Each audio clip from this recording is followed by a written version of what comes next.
السلام عليكم ورحمة الله تعالى وبركاته. الحمد لله رب العالمين، والصلاة والسلام على سيد المرسلين وعلى آله وأصحابه أجمعين. قال الله تعالى في القرآن العظيم وفي الفرقان المجيد: أعوذ بالله من الشيطان الرجيم، بسم الله الرحمن الرحيم. وأقيموا الصلاة وآتوا الزكاة واركعوا مع الراكعين. ஸல்லல்லாஹு அலைஹி வஸல்லம். புகழும் புகழ்ச்சும் நம்மை எல்லாம் படைத்து பரிபாலித்துக் கொண்டிருக்கக்கூடிய எல்லாம் அல்ல இறைவனுக்கு உரித்தாகட்டுமாக. அவனுடைய திருத்துதர் நம் அறிவின் தலைவர் நலபெருமானார் ஸல்லல்லாஹு அலைஹி வஸல்லம் அவர்களின் மீதும் அவர்களின் வழி நடந்த உத்தம சத்திய சஹாபாக்கள், தாபீன்கள், தபா தாபீன்கள், சுஹதாக்கள், சாலிஹீன்கள், ஜும்மாவிலே இங்கே ஒன்று கூடியிருக்கக்கூடிய நம் அத்தனை பேரின் மீதும் அல்லாஹ்வுடைய சாந்தியும் சமாதானமும் என்றென்றும் நிறைவாக உண்டாகட்டுமாக. ஆமீன். கண்ணியத்திற்கும் பெரும் மதிப்பிற்கும் உரிய அல்லாஹ்வின் நல்லடியார்களே, பெரியவர்களே, சகோதரர்களே, கண்ணியம் மிகுந்த சங்கை மிகுந்த ரமலானுடைய மாதத்திலே நாம் எல்லாம் நோன்பு நோன்ற நிலையிலே ஜும்மா கடமையை நிறைவேற்றுவதற்காக வேண்டி இங்கே ஒன்று கூடியிருக்கிறோம். ரமலானிலே பிரதானமான கடமையான நோன்பை வைத்திருக்கிறோம். ஒவ்வொரு வருடமும் ரமலான் மாதம் வந்துவிட்டது என்று சொன்னால் நமக்கு நினைவுக்கு வருவது நம்முடைய பணத்திற்காக வேண்டி, நம்மிடத்தில் இருக்கக்கூடிய செல்வத்திற்காக வேண்டி ஜக்காத் கொடுக்க வேண்டுமே என்ற எண்ணமும் கூடவே சேர்ந்து வந்துவிடும்.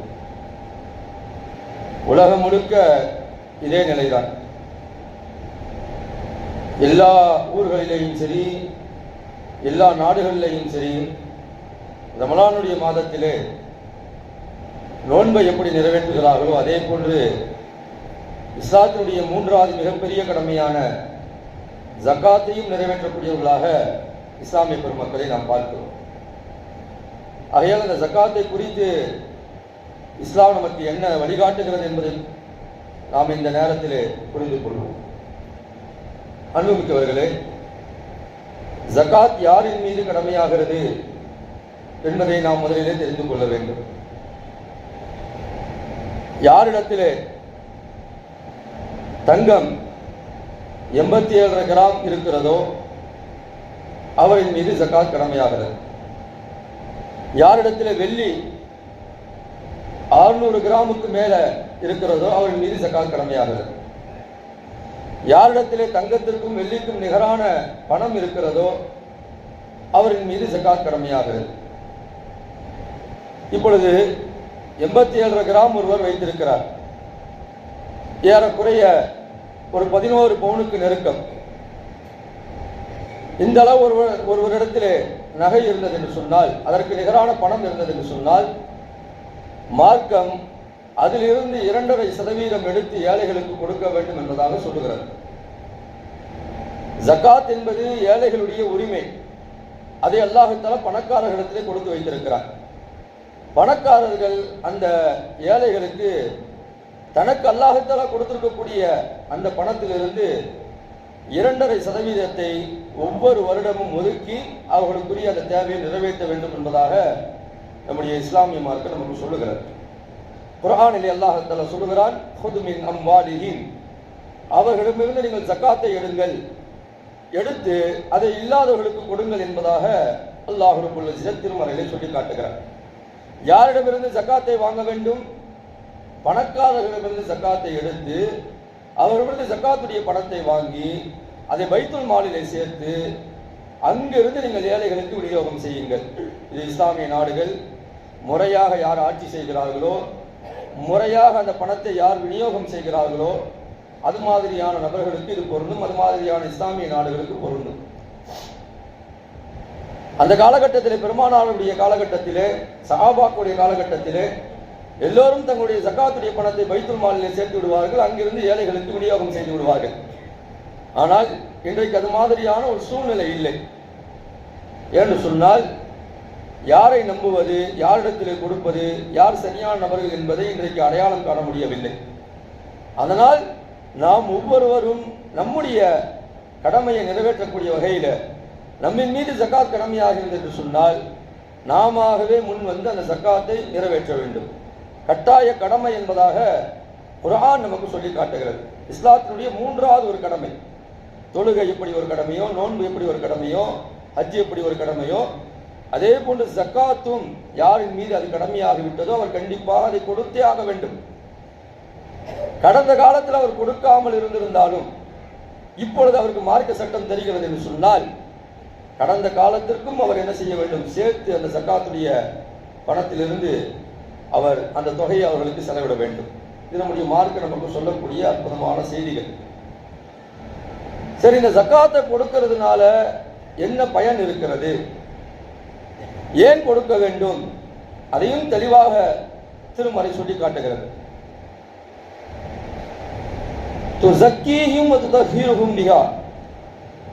அந்த ஜக்காத்தை நீங்கள் கொடுப்பதின் மூலமாக உங்களுடைய பணம் சுத்தமாகிறது.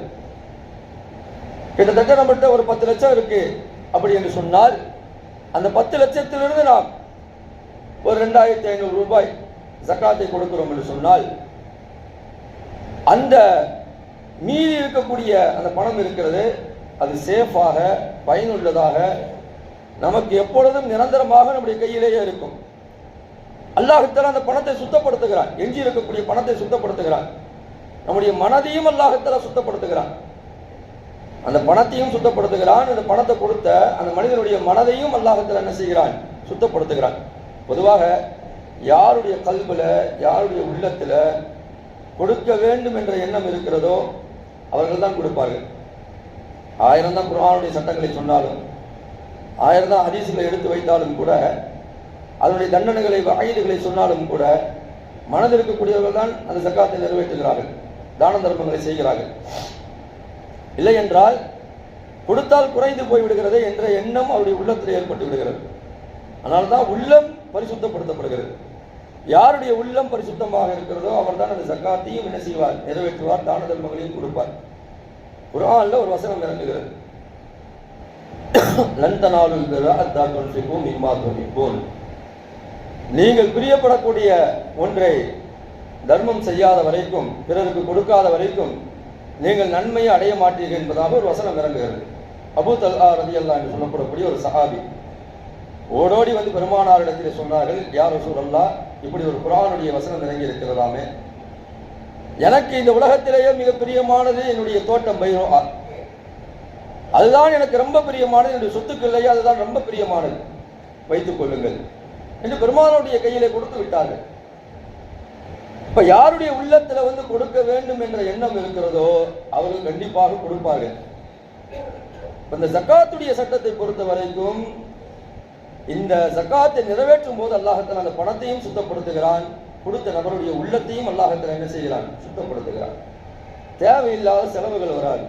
நீங்க ஜக்காத்தை கொடுக்கலன்னா பார்த்துக்கங்களேன், தேவையில்லாத செலவுகள் வரும், மருத்துவமனை செலவுகள் வரும், நம்முடைய வாகனங்கள் பழுதுபட்டு போய்விடும், நம்முடைய வீட்டில் நிறைய பிரச்சனைகள் வரும்.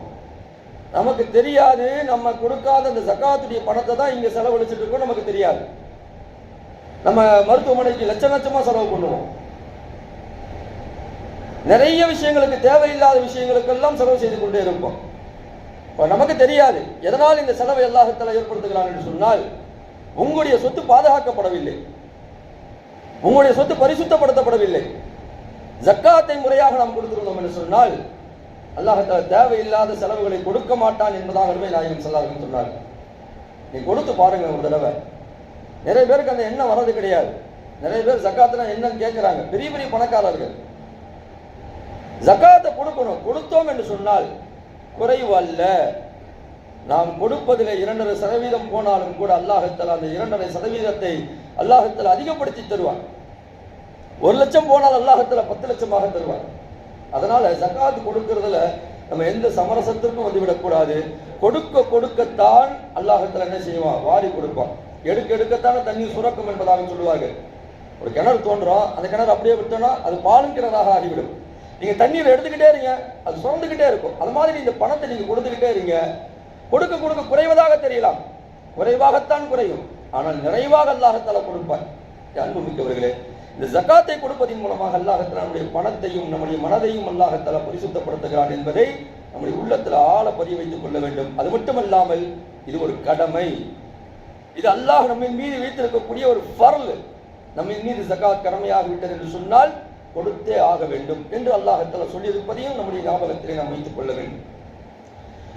அப்படி கொடுக்காமல் ஒரு மனிதர் தன்னுடைய பணத்தையும் தன்னுடைய நகையையும் வெள்ளியையும் தங்கத்தையும் அப்படியே சேர்த்து வைக்கிறார் என்று சொன்னால், வல்லதீன யக்னிஸூன الذهب والفضة ولا ينفقونها في سبيل الله فبشرهم بعذاب أليم. நாளை மறுமை நாள்ல யாரெல்லாம் தங்கத்தையும் வெள்ளியையும் பணத்தையும் ஜகாத் கொடுக்காமல் அல்லாஹ்வுடைய பாதையிலே செலவு செய்யாமல் சேர்த்து வைக்கிறாரோ மகத்தான வேதனை அவருக்கு கொடுக்கப்படும், மிகப்பெரிய ஒரு வேதனையை கொடுக்கப்படும் என்பதாக அல்லாஹ் தஆலா குர்ஆனில் சொல்லி காட்டுகிறார். என்ன வேதனை கொடுக்கப்படும்? ஹதீஸிலேயும் குர்ஆனிலேயும் வந்திருக்கிறது. அவர் எந்த தங்கத்தை எந்த வெள்ளியை சேர்த்து வைத்தாரோ அதையெல்லாம் நுறுக்கி நெருப்பாக மாற்றி அதை என்ன செய்யப்படும்? அவருடைய நெற்றியிலையும் விலாப்புறங்களிலேயும் முதுகிலையும் சூடு போடப்படும் என்பதாக குர்ஆனும் ஹதீஸும் நமக்கு தெளிவுபடுத்துகிறது. நீங்க சேர்த்து வச்சீங்கல்ல, இந்த வாங்கிக்கங்க என்பதாக அல்லாஹ் தஆலா முதுகிலேயும் நெற்றியிலேயும் விலாப்புறங்களையும் அல்லாஹ் தஆலா அதை சூடு காய்ச்சி ஊற்றுவான் என்பதாக நாம் ஹதீஸ்களிலே பார்க்கிறோம். அதனால நமக்கு முறையாக அல்லாஹ் தஆலா கொடுத்திருக்கிறார் என்று சொன்னால் முறையாக அதற்குரிய ஜகாத்தை கொடுத்து விட வேண்டும்.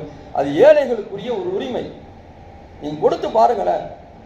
கொடுப்பதன் மூலமாக அல்லாஹ் தஆலா கண்டிப்பாக நமக்கு நிறைவான ஒரு வாழ்க்கையை தருவார், மன நிம்மதியை தருவார்.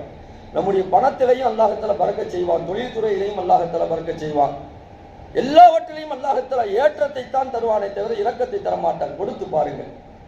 கொடுக்கக்கூடியவர்களுக்கு அது ஒரு இன்பம். அது நீங்க நிறைய பேரை பாருங்க, கொடுத்தே பழகினவங்கள நீங்க கொடுக்காம இருக்குன்னு சொல்லி பாருங்களேன், அவங்களால முடியாது.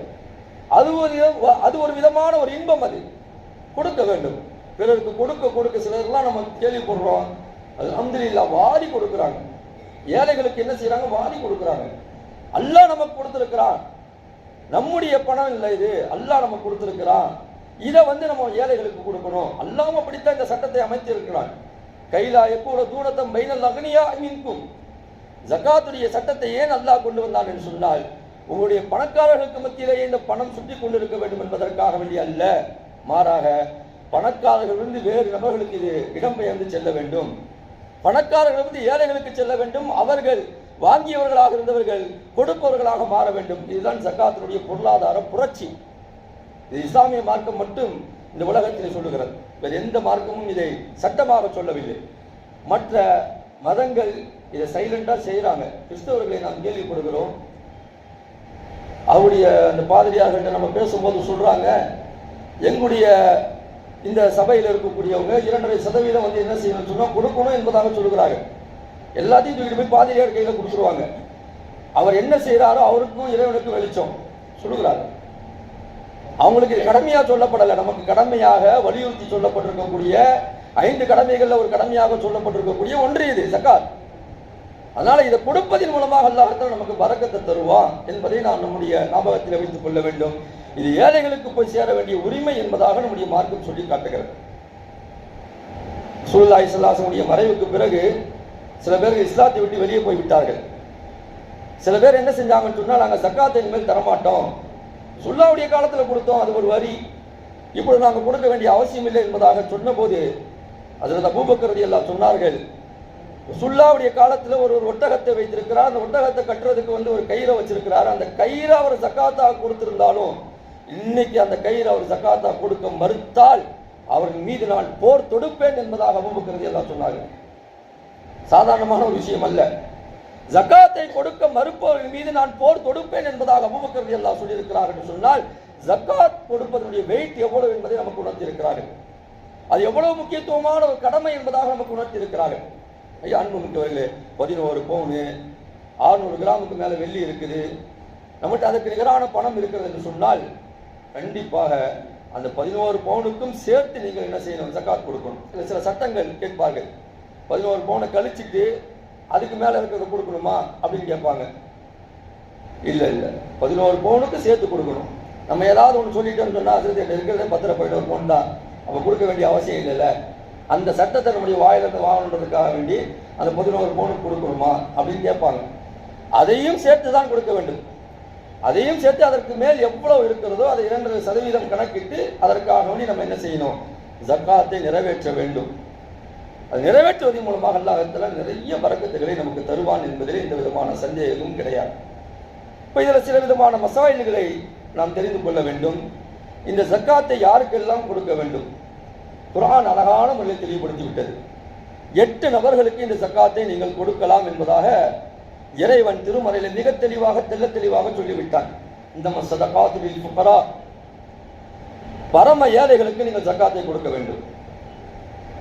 அன்றாட தேவையை கூட அவரால் பூர்த்தி செய்ய முடியாது, இவர்தான் ஃபக்கீர், அவருக்கு நீங்கள் ஜக்காத்தை கொடுக்கலாம். மிஸ்கின் இரண்டாவது, அன்றாட தேவையை என்ன செய்யும், பூர்த்தி செய்து கொள்ள முடியும், ஆனால் ஓரளவுக்கு தான் செய்ய முடியும், ரொம்ப பூர்த்தி செய்ய முடியாது, இவர்களுக்கு நீங்கள் கொடுக்கலாம். ஆமிலீன அலைஹா, அந்த ஜக்காத்தை வசூலிக்கக்கூடியவர்கள், அவங்களுக்கு கொடுக்கலாம். அஃபிர் ரிகாப், அடிமைகள், இன்றைக்கு அடிமைகளுடைய சட்டம் இல்லை, ஆனால் மார்க்க சட்டம் என்ன சொல்லுது என்று சொன்னால், சிறையிலே யாராவது வாடுகிறார்கள் என்று சொன்னால், இஸ்லாமியர்கள் சிறையிலே பிடிக்கப்பட்டிருக்கிறார்கள் என்று சொன்னால் அவர்களுக்காக வேண்டி செலவு செய்யலாம். வல்காரிமீன், கடனிலே மூழ்கி இருக்கக்கூடியவர்கள், ஃபீ சபீலில்லாஹ், அல்லாஹ்வுடைய பாதையில் இருக்கக்கூடியவர்கள், அல்லாஹ்வுடைய பாதையில் இருக்கக்கூடியவர்கள் என்று சொன்னால் மதரசால ஓதக்கூடிய மாணவர்கள், இமாம்கள், இது மாதிரியாக மார்க்கத்தை எடுத்து சொல்லக்கூடியவர்கள், அவர்கள் தேவையுடையவர்களாக இருக்கிறார்கள் என்ற அடிப்படையில் அவர்கள் கொடுக்கலாம். ஒபினி சபீல், வழிபோக்கர்கள், வழிபோக்கர்கள் தான் ஊரில் பெரிய பணக்காரனாக இருக்கலாம். மதுரையில் செங்கல்பட்டில் வரும்போது பிக் பாக்கெட் யாரும் அடிச்சுட்டாங்க, இந்த இடத்துல காசே கிடையாது, ஊருக்கு போகணும், எதுவுமே அவருக்கு வழி தெரியல, இப்போ அவர் பள்ளிவாசல் நிற்கிறார், அப்படி நிறைய பணக்காரர்கள் நின்று இருக்கிறார்கள். இந்த ஜக்காத்துடைய பணத்தை எடுத்து அவங்க கொடுக்கலாம். கொல் மால்ல பற்றி குழுவுகள், புதிதாக இஸ்லாத்தில் இணையக்கூடிய நவ் முஸ்லீம், அவர்கள் இங்கே இருக்க வேண்டும் என்பதற்காக வேண்டி இதை கொடுக்கலாம். இப்போ இந்த 8 பிரிவினரை அல்லாஹ் திருமறையில் சொல்லிவிட்டார். இந்த 8 பிரிவினரில் நம்ம யாருக்கு முக்கியத்துவம் கொடுக்க வேண்டும் என்று சொன்னால், ஹதீஸிலே பெருமானார் ஸல்லல்லாஹு அலைஹி வஸல்லம் சொல்கிறார்கள், ரொம்ப தேவையுடையவர்கள் தான் நம்முடைய சொந்த பந்தங்களிலே இருப்பார்கள். முதல்ல சொந்த பந்தங்களிலிருந்து நீங்கள் இந்த ஜக்காத்தை ஆரம்பியுங்கள். நம்ம ஜக்காத் கணக்கு போடுறோம் பாருங்க, எழுதும் போதே, பேர் எழுதும் போதே, இந்த வருஷத்துல உங்களுக்கு தான் நம்ம ஜக்காத் கொடுக்குறோம்னு சொல்லிட்டு ஒரு லிஸ்ட் போடுவோம்ல, போடும்போது நம்முடைய சிந்தனையில முதலாவது வரக்கூடிய சிந்தனை எதுவாக இருக்க வேண்டும் என்று சொன்னால், நம்முடைய உறவுக்காரர்கள் அப்படியே ஒரு கண்ணோட்டத்திற்கு கொண்டு வர வேண்டும். யாரெல்லாம் நம்முடைய உறவுகளில் ஏழையாக இருக்கிறார்கள், அவ்வளோ லிஸ்ட் எடுங்க. இன்னும் சொல்ல போனால் உறவுகளுடைய விஷயத்துல ஏதோ பிச்சு கொடுக்கறத விட அவங்களுக்கு அதிகமாக கொடுக்கறது தான் நல்லது. ஏதோ மற்றவங்களுக்கு கொடுக்குற மாதிரி நம்ம என்ன செய்யக்கூடாது, பிச்செல்லாம் கொடுக்கக்கூடாது. நம்மளை மாதிரி அவங்களும் என்ன செய்யணும், ஒரு ஸ்டேட்டஸாக இருக்கணும், அவங்களும் ஒரு நல்ல ஒரு நிலைக்கு வரணும் அப்படின்னு சொல்லிட்டு அவங்களுக்கு ஏதாவது ஒரு தொழிலை ஏற்படுத்தி கொடுக்கலாம், வருமானத்திற்குரிய வழியை அவர்களுக்கு நாம் ஏற்படுத்தி கொடுக்கலாம். என் அண்ணன் பெரிய பணக்காரராக இருக்காருங்க, ஆனால் என்னை அவர் கண்டுக்கவே மாட்டேங்கிறாருங்க. நிறைய பேர்கள் புலம்புகிறார்கள். ஒரே ஊரில் வாழ்வார்கள், ஒரே ஊரில் இருப்பாங்க, அவர் பெரிய மாடி வீட்டில் இருப்பார், தம்பி ஒரு கூரை வீட்டில் இருப்பார், சாதாரணமான ஒரு வீட்டில் இருப்பார், கண்டுக்கவே மாட்டாங்க. இதை முறையாக குடும்பங்களிலிருந்து, உறவுகளிலிருந்து, இரத்த பந்தங்களிலிருந்து நாம் ஆரம்பித்தோம் என்று சொன்னால் அவர்களுடைய வாழ்க்கை அதனால் லிஃப்ட் ஆனது என்று சொன்னால், உயர்ந்தது என்று சொன்னால் எவ்வளோ பெரிய நன்மை. 2 நன்மை. ஒன்று நம்ம ஜக்காத்தை நிறைவேற்றிய நன்மை, இரண்டாவது உறவை பேணியதனுடைய நன்மை. பெருமானார் ஸல்லல்லாஹு அலைஹி வஸல்லம் சொன்னார்களே, உங்களுடைய வருமானத்தில், உங்களுடைய தொழில்துறையில், உங்களுடைய பணத்தில் பரக்கத்து வேண்டும் என்று சொன்னால் பல் யசீர் ரஹ்ம, நீங்கள் உறவுகளை ஆதரித்து வாழுங்கள் என்று சொன்னார்களே. அப்போ அந்த உறவுகள், நெருக்கமான உறவுகள் யாரெல்லாம் இருக்கிறார்களோ அவர்களுக்கெல்லாம் கொடுக்க வேண்டும். இதில் சில விதிவிலக்குகளும் இருக்கிறது. தந்தை மகனுக்கு கொடுக்கக்கூடாது, இதெல்லாம் அது மகன் பேரன் இந்த வகையில் என்ன செய்யக்கூடாது, கொடுக்கக்கூடாது. மகனும் தந்தைக்கு கொடுக்கக்கூடாது, தாத்தாவுக்கு கொடுக்கக்கூடாது. ஏன்னா இவங்கெல்லாம் அந்த பணத்தை கேட்காமலே எடுக்கக்கூடிய இடத்துல இருக்கிறாங்க. மகனுடைய பணத்தை தந்தை கேட்காமலே எடுக்கலாம். ஒரு சஹாபி ரசூலுல்லாஹ்ட்ட கேட்குறாங்க, என்னுடைய மகன் பணத்தையே கொடுக்க மாட்டேங்கிறாரு என்பதாக சொல்லும்போது ரசூலுல்லாஹ் சொன்னாங்க, தந்தையை பார்த்து, அந்தவ மாலுக்கள், மகனை பார்த்து சொன்னார்கள், அந்தவ மாலுக்கள் எபிக்க, மகனே நன்றாக விளங்கிக்கொள், நீயும் உன்னுடைய பொருளும் உன்னுடைய தந்தைக்குரியது. அவர் கேட்காமலே எடுக்கலாம். ஆனால் இன்னைக்கு இருக்கக்கூடிய காலத்தில் பார்த்தீங்கன்னு சொன்னால் தயங்கி தான் தந்தைகள் என்ன செய்கிறாங்க, மகன்கிட்ட கேட்குறாங்க. சில நேரங்களில் என்ன செய்ய முடியாது, கேட்கவே முடியாது. மருமகள் விட்டால் கூச்சப்படுவாங்க, கேட்க மாட்டாங்க. நம்முடைய பொருள், நம்முடைய உயிர் எல்லாமே தந்தைக்குரியது தான், தாய்க்குரியது தான். அதனால் அவங்க எப்படி வேணாலும் என்ன செலவு செய்யலாம் அதில். அதனால் அவங்களுக்கு ஜக்காத்து கொடுக்கக்கூடாது. பேரம் வரைக்கும் வராது, கொள்ளு பேரம் வரைக்கும் வராது தந்தை. அதுமாதிரி கீழே இருக்கக்கூடிய தாத்தா, கொள்ளு தாத்தா வரைக்கும் என்ன செய்யக்கூடாது, ஜக்காத்தை கொடுக்கக்கூடாது. ஏன்னா இவங்கெல்லாம் கேட்காமலே உரிமை பெற்றவர்கள். அதனால தான் மார்க்கம் சொல்கிறது, ஒரு கணவன் மனைவிக்கு ஜக்காத்தை கொடுக்கக்கூடாது. ஏன்னா அவர் செலவு செய்ய வேண்டும், அதற்குரிய உரிமையை பெற்றவர். சில ஹீலாலாம் செய்ய முடியாதீங்க. கணவன் வந்து மனைவிட்டு ஜக்காத்தை கொடுத்துட்டு அப்புறம் திரும்ப வாங்குறது, இதெல்லாம் கூடாது. ஆனால் கணவன் மனைவிக்கு என்ன செய்யக்கூடாது, ஜக்காத்தை கொடுக்கக்கூடாது என்பதாக நம்முடைய மார்க்கம் சொல்கிறது. இதெல்லாம் வந்து இதனுடைய உட்பிரிவு சட்டங்கள், இதெல்லாம் நம்ம தெரிந்து வைத்துக் கொள்ள வேண்டும். அந்த அடிப்படையில் இந்த ஜக்காத்தை யார் ரொம்ப தேவையுள்ளவர்களாக நம்முடைய உறவினர்கள் இருக்கார்களோ அவர்களை முதன்மைப்படுத்தி அவர்களுக்காக வேண்டி ஜக்காத்தை கொடுக்க வேண்டும்.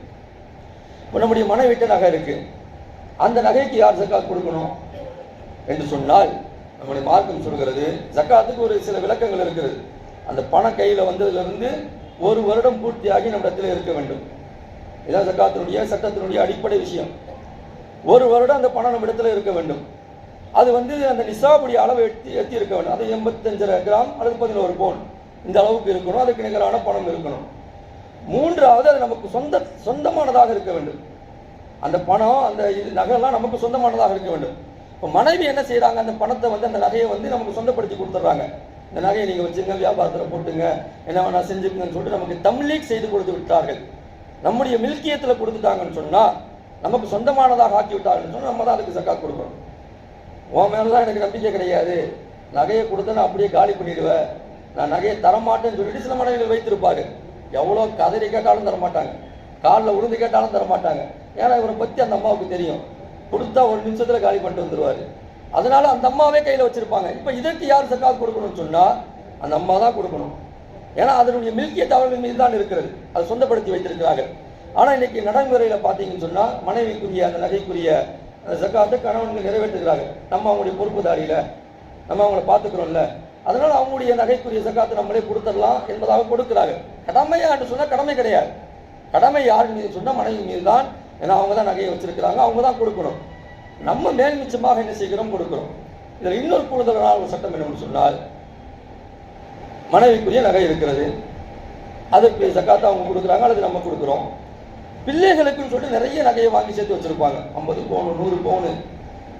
அந்த பிள்ளைங்க இன்னும் வயசு கூட வச்சிருக்காது, வயசு கூட வந்திருக்காது. பெண் பிள்ளைகள் 5 வயசு பிள்ளைகளுக்கு 50 பவுனை சேர்த்து வச்சிருக்கிறாங்க. அப்படிப்பட்ட ஒரு காலம் இது. 100 பவுனை சேர்த்து வச்சிருக்கிறாங்க. இப்போ இந்த நகைக்கெல்லாம் வந்து அந்த பிள்ளைகள் ஜக்காத் கொடுக்குமா? கொடுக்காது. அப்போ அந்த பிள்ளைகளுக்கு யார் உரிமைதாரர்? தாய் தந்தையர்கள் தான். பிள்ளைகளுக்குரிய நகை தானே அது, அதை அப்படியே விட்டுடலாம்ல. நமக்குரிய நகை நமக்கு தான் வந்து அந்த கடமெல்லாம் இருக்குது, அவங்களுக்கு என்ன கடமை இருக்குது, அதை அப்படியே விட்டுடலான்னு கேட்பாங்க. சில பேர் அந்த ஒரு அடிப்படையில் கூட என்ன செய்வாங்க, பிள்ளைங்களுக்கு மேலே நகையை வாங்கி சேர்ப்பாங்க. எப்படி சேர்த்தாலும் அது உங்களுக்குரிய நகை தான். எப்போ அவங்க வாலிப பருவத்தை அடைஞ்சு அதை அவங்க சொந்தமாக்கி அதை சரியான முறையில் கையாள முடியும் என்ற வகையில் அவங்க வராங்களோ அப்போ தான் அவங்க மீது ஜக்காத் கடமையாகும். அது வரைக்கும் அந்த நகைக்குரிய ஜக்காத்தை தாய் தந்தையர்கள் தான் பொறுப்பேற்று கொடுக்க வேண்டும். இன்னும் சொல்ல போனால் எத்தீமான பிள்ளைகள் நம்மள்கிட்ட இருக்கிறாங்க. எத்தீமான பிள்ளைகள் என்று சொன்னால் நம்முடைய உறவுகளிலேயே வந்து தந்தையை இழந்த பிள்ளைகள் இருப்பார்கள். அவங்கள நம்ம தத்தெடுத்து வளர்க்கலாம்.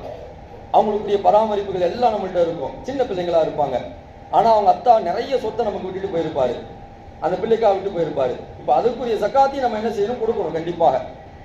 அவர் வளர்ந்து வந்து விட்ட பிறகு அந்த நகையை அவர்கிட்ட ஒப்படைச்சிட்டு அந்த இடத்த அந்த பணத்தை அவர்கிட்ட ஒப்படைச்சிட்டு நீ இனிமேல் ஜக்காத்தை கொடுத்துக்கப்பா, நீ பார்த்துக்கப்பா என்பதாக அதுக்கு பின்னால் ஒப்படைக்கலாம்.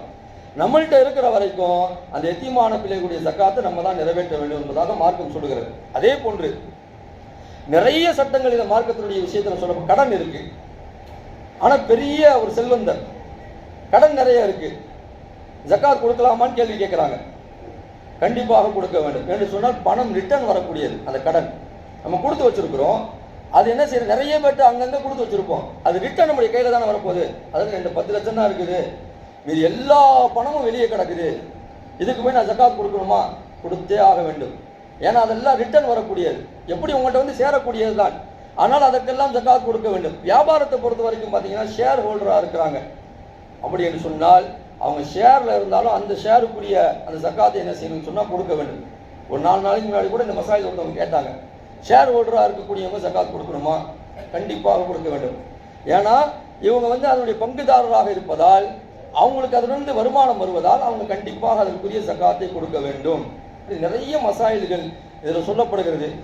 எதுக்கு கொடுக்க வேண்டிய அவசியம் இல்லை என்று சொன்னால், நம்முடைய அவசிய தேவையாக இருக்கக்கூடியதுக்கு நம்ம ஜக்காத் கொடுக்க வேண்டிய அவசியம் இல்லை. நம்ம வசிக்கக்கூடிய வீடு இருக்கு, நம்ம பயணிக்கக்கூடிய வாகனம் இருக்கு, இதெல்லாம் நம்முடைய அத்தியாவசிய தேவை, இதற்கெல்லாம் ஜக்காத் கொடுக்க வேண்டிய அவசியம் இல்லை. மாறாக வியாபாரத்திற்காக வேண்டி ஒரு நிலத்தை வாங்கி போட்டு வச்சிருக்கோம், ரியல் எஸ்டேட் இருக்குல்ல, விற்பனைக்காக வேண்டி வாங்கி போட்டு வச்சிருக்கோம். ரியல் எஸ்டேட்டுக்காக வேண்டி நீ எத்தனை ஏக்கர் வாங்கி போட்டிருந்தாலும் அது விற்பனைக்குரியதாக இருப்பதால் அதற்கு நீங்கள் ஜகாத் கொடுத்தே ஆக வேண்டும். எந்த அளவுக்கு என்று சொன்னால், விவசாய நிலத்திற்கு அதிலிருந்து விளைச்சல் வந்தது என்று சொன்னால் ஜகாத் கொடுக்கணும். மழை தண்ணீர் விழுந்து அந்த விளைச்சல் ஏற்பட்டது என்று சொன்னால் அதற்கு 10% கொடுக்க வேண்டும். நம்மளா என்ன செய்யறோம், நீர்ப்பாசனம் செஞ்சு மோட்டர்ல இறைச்சி தண்ணீர் இறைச்சி ஊற்றி அந்த விவசாயம் செய்கிறோம் என்று சொன்னால் அதுக்கு 5% கொடுக்கணும். இல்லை, ரெண்டுமே நடக்குது, மழையும் வருது, இதையும் நம்ம செய்யறோம் சொன்னா 7.5% கொடுக்க வேண்டும். இப்படி நுணுக்கமாக ஒவ்வொன்றுக்கும் சட்டம் சொல்லப்பட்டிருக்கிறது. 40 ஆடு வச்சிருக்கீங்களா, அதுல இருந்து ஒரு ஆடு ஜகாத் கொடுக்கணும். 120 ஆடு வச்சிருக்கீங்களா, அதுல இருந்து 2 ஆடு ஜகாத் கொடுக்கணும். 200 ஆடு வச்சிருக்கீங்களா, அதுல இருந்து 3 ஆடு ஜகாத் கொடுக்கணும். இப்படி எல்லாம் நம்முடைய மார்க்கம் சட்டத்தை நிறைய சொல்லுகிறது. வியாபார பொருட்கள் இருக்கிறது, அதுக்கு வியாபார பொருட்களுக்கு ஜகாத் கொடுக்கணும். நம்முடைய கடை இருக்கு பாத்தீங்கன்னா, கடைக்கு கொடுக்க வேண்டிய அவசியம் இல்லை. சொந்த கடை, நம்மால் கட்டப்பட்ட கடை, அதற்கு கொடுக்க வேண்டிய அவசியம் இல்லை. அதில் இருக்கக்கூடிய அந்த பொருள்கள்லாம் அடுக்கி வைக்கக்கூடிய அந்த ரேக்கெல்லாம் இருக்கு பார்த்தீங்கன்னா, அதுக்கு கொடுக்க வேண்டிய அவசியம் இல்லை. ஆனால் வியாபார பொருட்களாக இருக்கு பார்த்தீங்களா, அதற்கு கண்டிப்பாக ஜகாத்தை கொடுத்தே ஆக வேண்டும். அதை கணக்கிட்டு சரியான முறையில் அதை என்ன செய்யணும், முழுமையான முறையில் விபரத்தை எடுத்து அதற்குரிய ஜகாத்தை நாம் கண்டிப்பாக கொடுத்தே ஆக வேண்டும். வாடகை வீடு நிறைய விட்டிருக்கலாம், சொந்தமான வீடுகள், அந்த வாடகை வீட்டிற்கெல்லாம் ஜகாத் கொடுக்க வேண்டிய அவசியம் இல்லை. அதுலேருந்து வருமானம் வருது பார்த்தீங்களா, ஒரு 10 வீடு இருக்கு, ஒரு வீட்டுக்கு 10,000 சொன்னால் 10 வீட்டிலேருந்து 1 லட்சம் வரும்னு சொன்னால் அந்த 1 லட்சத்திற்குரிய அந்த ஜகாத்தை கொடுக்க வேண்டும் என்பதாக நம்முடைய மார்க்கம் சொல்லுகிறது. ஜகாத்திற்குள்ள போனீங்கன்னு சொன்னால் நிறைய விரிவான சட்டங்கள், இது ஏதோ ஒரு அரை மணி நேரத்தில் பேசி முடிக்கக்கூடிய ஒரு பாகம் அல்ல இது.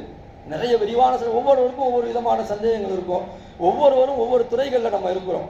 ஆனால் நம்ம விளங்கிக் கொள்ள வேண்டியது என்று சொன்னால், நீங்கள் உங்கள்கிட்ட 11 பவுன் அல்லது அதுக்கு நிகரான பணம் உங்கள்கிட்ட இருந்தது, கரண்ட்ல இருக்கு, ஒரு வருஷம் உங்கள்கிட்ட கண்டிப்பாக இருக்குன்னு சொன்னால் ஹவுல் என்பதாக சொல்லுவார்கள். போன வருஷம் ரம்ஜான் கையில் வச்சு இந்த வருஷம் ரம்ஜான் வரைக்கும் இருக்குன்னு சொன்னால் கண்டிப்பாக நீங்கள் அதில் 2.5% ஜகாத்தை கொடுத்தே ஆக வேண்டும். இல்லை என்று சொன்னால் அல்லாஹ் தானா எடுத்துக்குவாங்க. அது எப்படி எடுத்துக்குவான்னு நீங்கள் தான் உங்களுடைய வாழ்க்கையில் பார்க்கணும். ஏதோ ஒரு வழியில் எடுத்துக்குவான் அல்லாஹ் தாலா. நீங்கள் ஜகாத்தை கொடுத்துட்டீங்கன்னா இருக்கக்கூடியதும் பாதுகாக்கப்படும். அந்த 2.5% மட்டும் அல்லாஹ் எடுக்க மாட்டான், கூட சேர்ந்து நிறைய சதவீதத்தை அல்லாஹ் எடுத்துருவான். அன்புமிக்கவர்களே, அல்லாஹ் நமக்கு கடமையாக்கி இருக்கக்கூடிய இந்த ஜகாத்தை நாம் சரியான முறையில் நிறைவேற்றுவோம்.